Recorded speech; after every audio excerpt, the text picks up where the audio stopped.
Hello everyone, welcome to the Sarkari job channel. So Haryana public service commission की तरफ से आपकी दो पोस्ट के लिए एडवर्टीज़मेंट नंबर 40 और एडवर्टीज़मेंट नंबर 41, ठीक है, जिसमें आपकी मोटर व्हीकल ऑफिसर की दो पोस्ट यहाँ पर है जो उनका नोटिफिकेशन रिलीज़ कर दिया गया है। तो सबसे पहले बात करते हैं मोटर व्हीकल ऑफिसर एनफोर्समेंट की, ठीक है। तो एडवर्टीज़मेंट नंबर 40 है ये, जिसमें पहली पोस्ट है एनफोर्समेंट ऑफिसर की, ठीक है। तो आप जिन्होंने भी चैनल को सब्सक्राइब नहीं किया, चैनल को सब्सक्राइब ज़रूर कर दीजिए, क्योंकि आपका जो एक सब्सक्राइब है, आपका एक लाइक मेरे लिए बहुत ही ज़्यादा इंपॉर्टेंट है, जिससे मैं आपके लिए अच्छी से अच्छी इन्फॉर्मेशन लेकर आऊँ और आपके सारे डाउट्स क्लियर कर सकूँ। चलिए, जैसे मैंने आपको बताया कि ये आप देख सकते हो मोटर व्हीकल इन्फोर्समेंट इन ट्रांसपोर्ट डिपार्टमेंट हरियाणा की तरफ से है।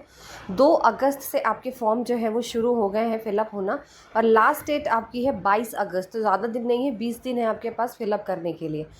अब आपको साइट भी बता देती हूँ, आपको कहाँ अप्लाई करना है। hpsc.government.in पर जाकर आपको अप्लाई करना है, ठीक है, क्योंकि मुझसे बहुत लोग बाद में पूछते हैं लिंक के लिए और कि नोटिफिकेशन कहाँ मिलेगा, अप्लाई कैसे करना है। तो मैंने साइट बता दी है hpsc.government.in, और एडवर्टीज़मेंट नंबर 40 और 41 में आप जाके देखेंगे, ठीक है।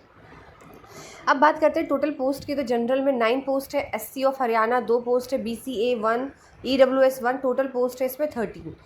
अब बात करते हैं यहाँ पे आपकी क्वालिफ़िकेशन की कितनी ज़रूरत है। यहाँ पे चाहिए आपको ग्रेजुएशन किसी भी स्ट्रीम में हो, कोई फ़र्क नहीं पड़ता, आर्ट्स से करी हो, साइंस से करी हो, किसी से भी करी हो, बस 60% मार्क्स होने चाहिए आपके।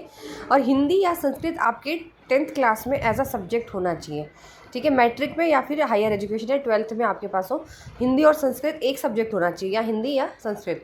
तो 10th में सबके पास वैसे हिंदी होती है। चलिए, अब बात करते हैं यहाँ पे आपकी ये सारी चीज़ें थी। अब आते हैं यहाँ पे एज लिमिटेड के बारे में।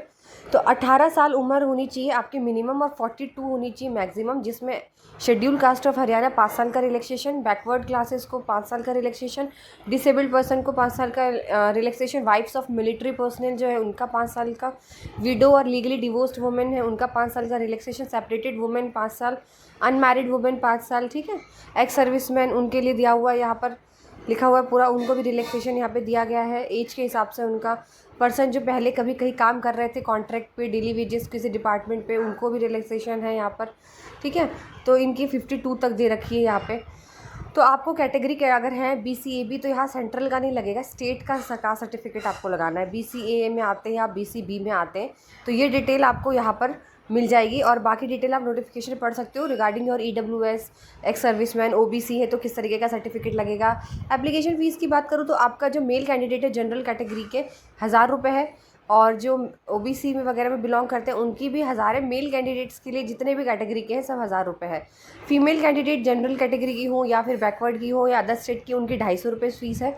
और मेल एंड फीमेल जो SC में है, BCA में है, BCB में है, उनके लिए भी 250 है। EWS के लिए भी 250 रुपये है।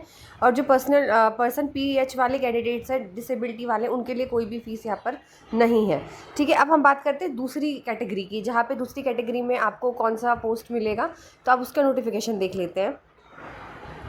तो ये देखिए आपका दूसरा नोटिफिकेशन है जो है आपका एडवर्टीज़मेंट नंबर 41।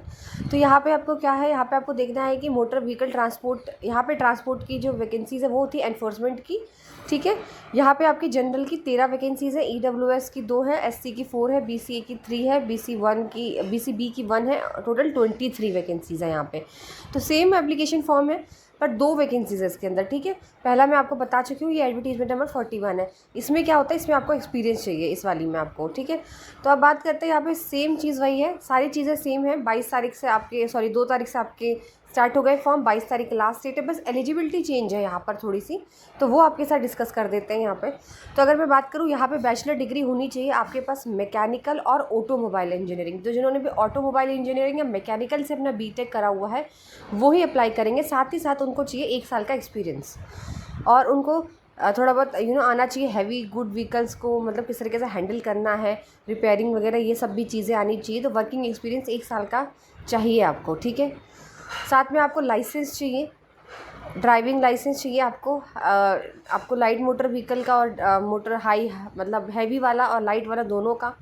हिंदी संस्कृत आपका 10th में होना चाहिए, थोड़ी सी आपको कंप्यूटर नॉलेज होनी चाहिए, बस इतना इसमें मांगा गया है आपको, ठीक है। बाकी चीज़ें इसमें सब सही सेम है, बस मैं आपको फॉर्म दिखा दूँगी यहाँ पर कि एक्सपीरियंस का जो लेटर आप दोगे, अटैच करोगे, तो वो किस तरीके से होना चाहिए वो भी मैं आपको यहाँ पर बता दूँगी, ठीक है।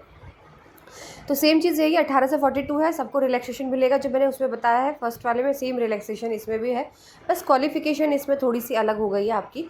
और मैं आपको फॉर्म दिखा देती हूँ यहाँ पे। फ़ीस भी आपकी सेम है, सब कुछ सेम रहेगा, बस इसमें एलिजिबिलिटी चेंज हो गई है। इसमें आपको मैकेनिकल और ऑटोमोबाइल इंजीनियरिंग की ज़रूरत है, ठीक है। अब यहाँ पे मैं आपको दिखा देती हूँ कहाँ है आपका ये रहा। ये एक्सपीरियंस सर्टिफिकेट आपको इस तरीके का लगाना है आपको, ठीक है। आप देख सकते हो ये एक्सपीरियंस सर्टिफिकेट है, इस तरीके का आपको ला के लगाना है। अगर आप किसी प्राइवेट ऑर्गेनाइजेशन में काम करा है आपने, तो आप यहाँ से जाकर 1 साल का आपको यहाँ पे पूरा आपको ये निकालना है और ये अटैच करना है या फिलअप करके आपको अपलोड करना है। और भी अगर आपको कोई डाउट हो तो आप मुझसे पूछ सकते हैं। और वीडियो अच्छी लगी तो लाइक एंड शेयर ज़रूर कीजिए और चैनल को सब्सक्राइब करें।